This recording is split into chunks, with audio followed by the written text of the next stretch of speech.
gudoomiyaha golaha deegaanka ee degmada Boorama Salebaan Xasan Xadi ayaa shahaadooyin gudoonsiyay arday dhamaysatay luqadaha Ingiriiska iyo xirfadda kombiyuutarka kuwaas oo ka qalin jabiyay dugsiga barashada luqadaha iyo kombiyuutarka American International School ee magaalada Boorama ee xarunta gobolka Awdal waxaana munaasabadaasi ka soo qayb galay maamulka dugsigaasi maayirka magaalada Boorama aqoon-yahano ganacsato iyo bulshada qaybaha kala duwan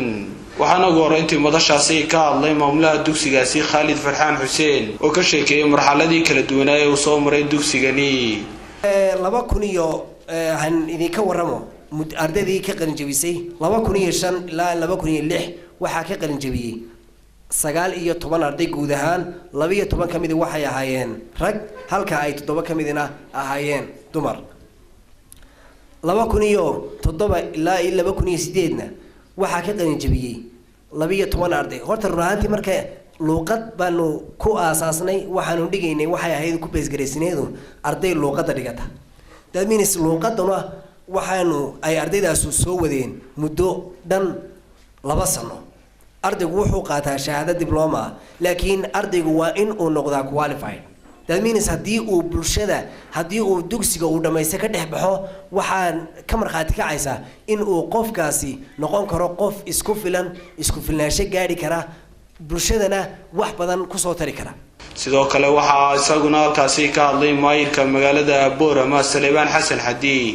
oo hambaliyo u diray ardaydani dhameysatay barashada luqadda iyo xirfadda kombiyuutarka